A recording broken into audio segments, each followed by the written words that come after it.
So, One Piece chapter 1059 is out, and this chapter is just insane. So, I think the most important thing about this chapter isn't Yamato's reasoning, which I personally liked. I didn't like her old reasoning in the previous chapters, but this one actually elaborated more on things, and I really like it. But the most important thing is the Marines and the world government. So, I think before we talk about that, we have to actually talk about Rayleigh. So he said something really important in this chapter, and that is his old age made him weaker, and he wouldn't have been able to take on Blackbeard with his crew, which is really basically stating in his prime he could have done that. And I think that's important because if you go back to Marineford War, the Marines fought not only a sick Whitebeard, but a sick Whitebeard out of his prime. So he wasn't only nerfed because of the sickness, but he was also nerfed because he was old age. Obviously, I don't think it's that much of a difference, maybe like 10-20% of their prime strength, but it's still a significant amount if you think about it, because in the Paramount War, the Marines were struggling against Whitebeard. Obviously, they won, but the casualties were really high. So I think that's really important to state because it shows that the Marines pre-time skip were lower than a Yonko crew. That's basically, if any other Yonko came at Marineford War, it wasn't Whitebeard, it was some other Yonko crew, the Marines would have lost. Clear cut. That's just how it would have been. So I think the introduction of the Seraphim, or the new Pacifistas, I think I'll just call them Pacifistas for now, were really important because it showed, okay, now we actually have power and they could actually win against a prime Yonko crew. And I think this is really important because end of story, Marines are going to be in that war, and I think we shouldn't just discount them as, oh, the Marines, they just, weak. Only the Aukainu, the Fleet Admiral, and the Admirals are the ones we have to worry about. It's like, no, now we have these new Pacifistas, which I really like because it has a lot of foreshadowing in it with regards to the fact that they got Lunarian DNA, because we see with the dark skin, the white hair, the wings, and we see that the Mihawk one actually had flames on his back. And in terms of power and strength, I don't think the Mihawk one is really at Mihawk strength, but that I think is mainly because we know in terms of the world government, they never really saw Mihawk's full strength, but they know Mihawk has greater swordsman skill, but they don't really know his power because if we look back, when Mihawk actually joined that meeting before the war, everybody was surprised that, Mihawk actually showed up. So we know Mihawk was a Shishibukai, but he never really done stuff for the world government, so they couldn't really see his full power, but they got a sort of gauge for his strength during the Paramount War when he done the sword slash against Whitebeard.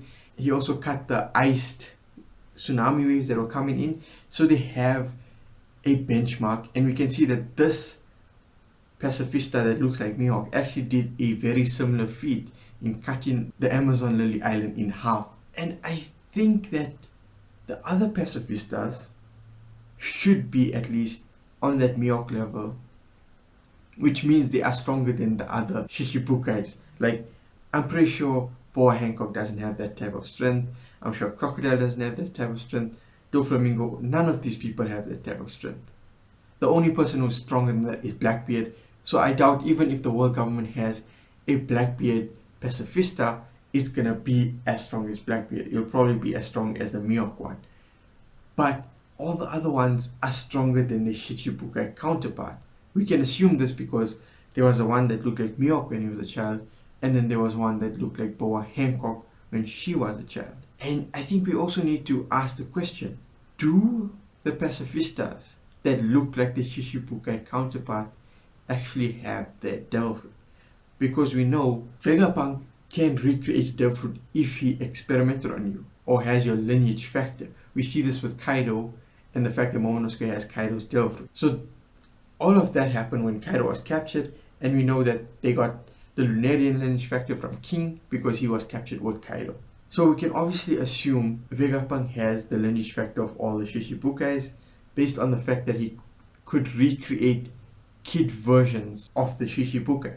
So I don't know what y'all guys think, but let me know if y'all think that these people could have their devil fruits. Obviously they have the laser beams of every Pacifista, which is part of Kizaru's devil fruit, But what if they have a second Devil? I mean, they're not actually people, so that could be a possibility, and a very interesting one at that. And I think another interesting piece of the pacifistas that we got is the fact that they are children. I think this is done on purpose, and I don't think they'll actually grow up, because you actually see one of the Amazon Lily warriors say, we can't fight that, that's a child, And I think that also puts people off guard. So Blackbeard, I don't think if Blackbeard was off guard, he would have been one shot by this pacifista, but he could have been seriously injured. And that's really important, because fighting a Yonko that's on guard and fighting one that was off guard but then got heavily injured, your odds are way better at beating them. And the only reason why Blackbeard was able to defend himself was he read a PX on that Mihawk pacifista's chest. So that's the only reason why he actually saved himself from that. But let's carry on, because I really enjoy the fact that the world government is up its game. The Marines aren't really, fodder anymore, except for the upper echelons. Like the Marines as a whole now just got a big buff. But anyway, let's continue. So now let's start at the beginning of the chapter. We have Marco. He's at Sphinx Island. So I don't know why Oda added that, unless Marco is gonna rejoin, or somebody is gonna go to Sphinx Island and something's gonna happen, because it doesn't really make sense why we have that. But anyway, I think maybe even if nothing happens, it was more so to give a backstory to Yamato. So Yamato basically says, the forest guy came and he basically completely wiped the floor with all the Red Scabbers and Momonosuke. And Yamato wasn't really happy because she was honoring Momonosuke's wishes. So she said this forest guy wouldn't have left unless that guy with strong haki didn't come. So she wants to stay and protect Momonosuke. And this is the reason I wanted. I didn't want the reason I want to be Odin and travel. And we actually find out she used that reason because she said in this chapter, I'll figure out another reason to stay and tell Momonosuke that. So they know, oh, she just wants to travel around Wano. They don't know her actual reason, that she's basically looking after them. So now let's move on to Blackbeard, Hancock, and Koby. So we see Koby isn't actually the one that was heading this attack on Boa Hancock, which makes a lot of sense. It's like, why are you sending a captain to take on Boa Hancock? Obviously we see that, it's headed by a vice admiral, but that also doesn't make a lot of sense, Why is a vice admiral going there? I mean, where are the admirals in all of this? But then again, the revelry was happening. They already had the troops ready to attack. And then they were just waiting for the revelry to announce it, and then straight away they went to go attack.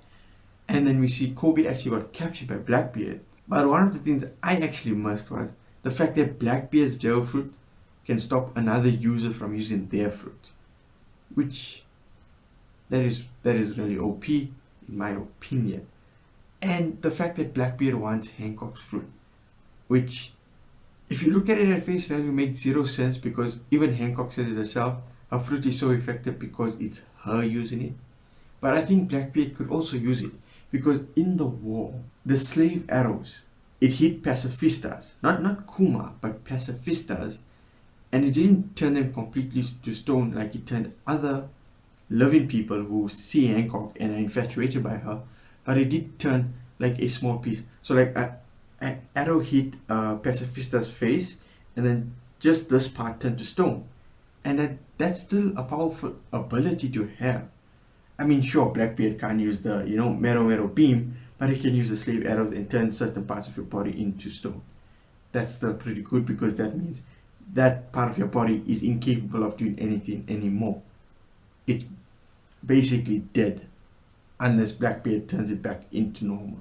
But honestly, those are all my thoughts of this chapter. One more thing I would like to add is these seraphims. Do you think there are other seraphims besides the Shichibukai? Because we know the world government gets wanted posters of every single pirate. Most pirates don't even know who's taking a picture of them. Like, this person takes a picture is very good at his job. Now imagine if this person was able to take out lineage factor from these powerful guys like Shanks, like Luffy, like Zoro, like Kaido, like Big Mom.